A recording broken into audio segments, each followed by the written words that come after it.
দেশের এক গুরুত্বপূর্ণ সময়ে আজ আমরা আপনাদের সামনে উপস্থিত হয়েছি। বর্তমানে বাংলাদেশ একটি রাজনৈতিক সংকটের মধ্য দিয়ে অগ্রসর হচ্ছে। 2024 সালের জুলাই আগস্টের সকল পুনরুত্থানের পর স্বৈরাচার শেখ হাসিনা পদত্যাগ করে দেশ ছাড়িয়ে পালিয়ে যায়।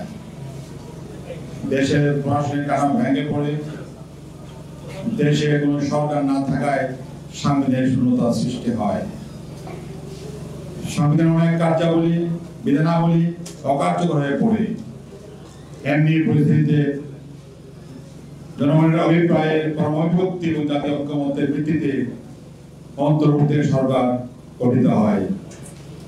এই সরকারের বৈধ উৎস ভিত্তি হচ্ছে সংবিধানের ৭ অনুচ্ছেদের বর্ণিত বিধানের জনগণের অভিপ্রায়।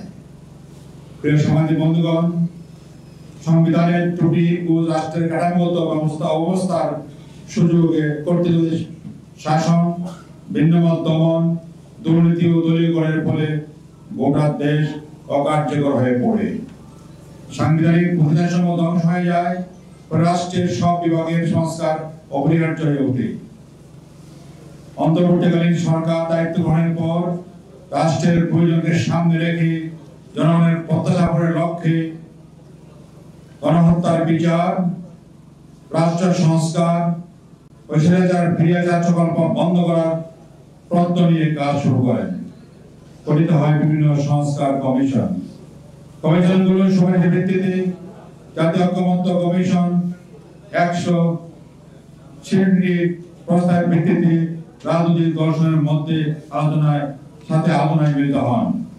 দীর্ঘ আলোচনার পর 84 প্রস্তাব সিদ্ধান্তে গৃহীত হয়।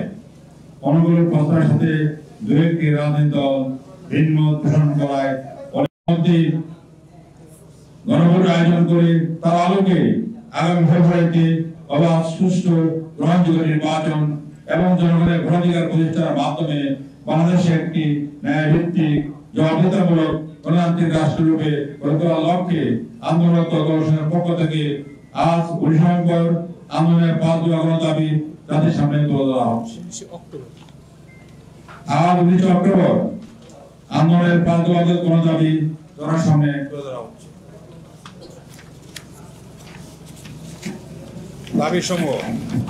দাবিসমূহ 1. জুলাই জাতীয় সনদ বাস্তবায়নের আদেশ জারি। উক্ত আদেশের উপর আগামী নভেম্বর মাসের মধ্যে গণভোট আয়োজন করা। 2. আগামী জাতীয় নির্বাচন কক্ষ অথবা উচ্চকক্ষে নির্বাচন পদ্ধতি চালু করা। 3.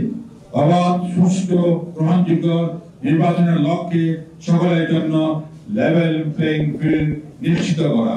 4. ফ্যাসিস্ট সরকারের সকল জুলুম নির্যাতন, গণহত্যা, দুর্নীতির বিচার দৃশ্যমান করা। এবং 5. স্বৈরাচারের দোসর জাতীয় পার্টি ও 14 দলের কার্যক্রম নিষিদ্ধ করা। উপরোক্ত দাবিতে যৌথ সাংবাদিক সম্মেলনে চলমান আন্দোলনের চতুর্থ পর্বের ঘোষণা করছি। কর্মসূচি নিম্নরূপ: 20 অক্টোবর রাজধানীতে বিক্ষোভ সমাবেশ মিছিল।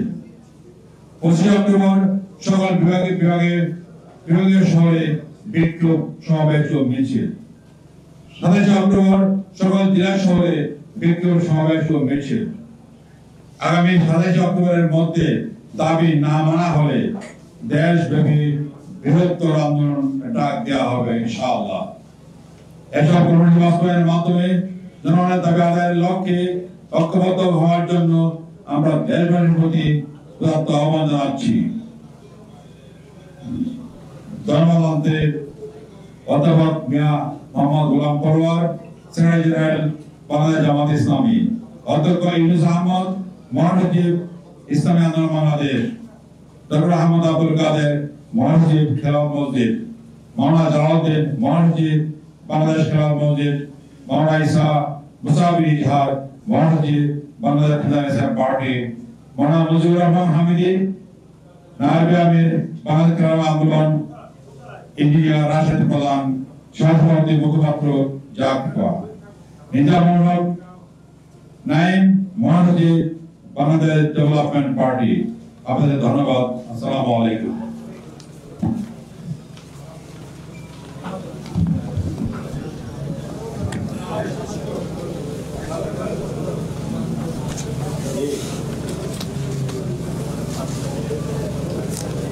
সময় কারো কারো আছে বলতে দিবি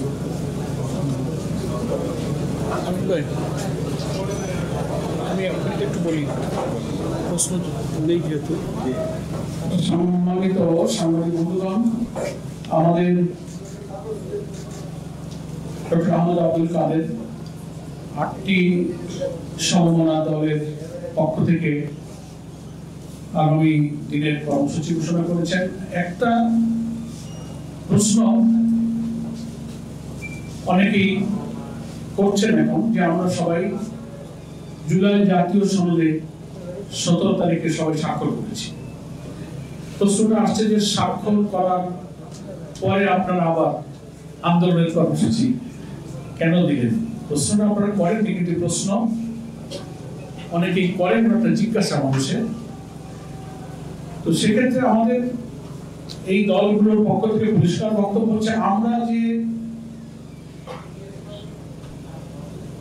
জুলাই সনদে স্বাক্ষর করেছি, এটা জুলাই চার্টারের যে সমস্ত সংস্কারমূলক প্রস্তাবে আমরা সবাই একমত হয়েছি, স্বাক্ষরের মধ্য দিয়ে সেই সংস্কার প্রস্তাবের ব্যাপারে আমাদের একমত প্রকাশ করেছি। কিন্তু এখন কাজ বাকি হলো এগুলোকে একটা জুলাই সনদ বাস্তবায়ন আদেশ জারি করতে হবে, আর এটাকে আইনি ভিত্তি দিতে একটা গণভোট করতে হবে, তারপর জাতীয় নির্বাচন। এখন এই দুইটা কাজ তো জুলাই সনদে অন্তর্ভুক্ত নেই, যে গণভোট কখন হবে আর এর যে জুলাই সনদ বাস্তবায়নের যে আদেশটা কখন হবে, এই দুইটা জায়গা জুলাই সনদের অন্তর্ভুক্ত করে লিখিত নেই বলে অনেকেই প্রশ্ন করছেন যে আপনারা যে করলেন এটা যে বাস্তবায়ন হবে, কবে আদেশ জারি হবে, কবে গণভোট হবে, এটা নিষ্পত্তি তো এখনো হয়নি। এই প্রশ্নের জবাবে আমি কথাটা বলা আজকের সম্মেলনের সাথে সম্পূর্ণ মনে করছি যে ঐক্যমত্য কমিশনের প্রধান এবং সরকারের প্রধান ওনারা প্রতিশ্রুতি দিয়েছেন, ঐক্যমত্য কমিশনে একমত হয়েছে যে এই দুইটা প্রশ্নে যে আমরা এই সংস্কার প্রস্তাবগুলোকে সন্নিবেশিত করে অবিলম্বে জুলাই সনদ বাস্তবায়ন আদেশ জারি করব। লিগ্যাল এক্সপার্টরা অনেকগুলো প্রস্তাব দিয়েছিলেন, কনস্টিটিউশনাল অর্ডার এবং নানান অর্ডারের চিন্তা হয়েছিল, কিন্তু লিগ্যাল এক্সপার্টরা বলেছেন জুলাই সনদ আদেশ একটা জারি করতে হবে, জুলাই সনদ বাস্তবায়ন আদেশ। এটি অপেক্ষাকৃত আইনের দিক থেকে পাওয়ারফুল, সেটা যেন অবিলম্বে করা হয়, যেটা আজকের বক্তব্যে বলা হয়েছে যে এটা অবিলম্বে বাস্তবায়ন করতে হবে এবং নভেম্বরের মধ্যে গণভোট দিয়ে এটা আইনি ভিত্তি দিতে হবে, তারপর জাতীয় নির্বাচন। কেউ কেউ একই দিনে গণভোটের প্রস্তাব দেওয়ায় আমরা এটার সাথে দ্বিমত করেছি। অনেক জটিলতা আছে। একই দিনে দুইটা ভোট হলে অল্প সময়ের মধ্যে একজন ভোটার দুই জায়গায় ভোট দেবে, একটা সনদের ব্যাপারে হা না বলবে, আবার তার প্রতীকে ভোট দেবে, টাইমে ভোট কাস্টিংয়ে কভার করতে পারবে, অনেক ভোটার ভোট দেওয়া থেকে বাইরে থেকে যেতে পারে। দ্বিতীয় প্রবলেম হতে পারে যে বাংলাদেশে কেয়ারটেকার হোক আর যতই সুষ্ঠু পরিবেশে নির্বাচনের চেষ্টা করা হোক, ইতিহাস বলে যে একটা বড় নির্বাচনে কোনো কোনো ভোট কেন্দ্রে ছোটখাটো কিছু দুর্ঘটনা, সহিংসতা, হানাহানি, মারামারি, আহত, দুই চারটা কেন্দ্রে ভোট বন্ধের ঘটনা কিন্তু ঘটেছে সব নির্বাচনে। যদি এই নির্বাচনে এমন কোনো ঘটনা ঘটে যে 5টা কেন্দ্রে ভোট বন্ধ হয়ে গেল, তাহলে সেটা তো জাতীয় নির্বাচনের কেন্দ্রের ভোট বন্ধ হলো, তাহলে গণভোটের কেন্দ্রের কি দশা হবে, ওই ভোটের কি করে গণনা হবে, ওই ভোটটা কি করে কাউন্টিং হবে, এতে কোনো ফলাফল হতে পারবে না। আরেকটা বড় প্রবলেম হচ্ছে যে জুলাই সনদে যেসব সংস্কার প্রস্তাব যাচ্ছে, একজন ভোটার যদি বুঝতে না পারে কোনটা হা হলো, হা জিতলো না না জিতলো, কোন কোন সংস্কারে জাতি হা বললো, এটা তো ভোটারকে আগে বুঝতে হবে, তারপরে না ভোট দিতে হবে। তো একই দিনে যদি জাতীয় নির্বাচন হয় আর গণভোট হয়, তো ফলাফল হচ্ছে না জেনেই কিন্তু জাতীয় নির্বাচনে ভোটটা দিয়ে দিল।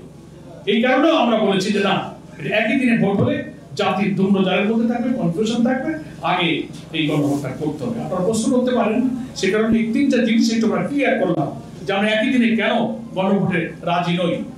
এবং আন্দোলনের এই কারণেই যে আমাদের আন্দোলনটা হবে নিয়মতান্ত্রিক, গঠনমূলক, কোনো সহিংসতা, কোনো হাঙ্গামা ভাঙচুরের সেই আগের সন্ত্রাসী রেওয়াজের কোনো আন্দোলন আমাদের এই সমমনা দলের আন্দোলন নয়।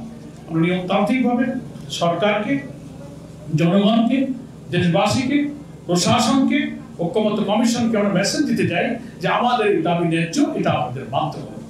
একটা হচ্ছে আদেশ দ্রুত জারি করুন, গণভোটের ব্যবস্থা করুন নভেম্বরে, এটি আমাদের দাবি। তাহলে আমরা জাতীয় নির্বাচনে ইনশাল্লাহ সুষ্ঠু নিরপেক্ষভাবে অংশগ্রহণ করতে পারবো।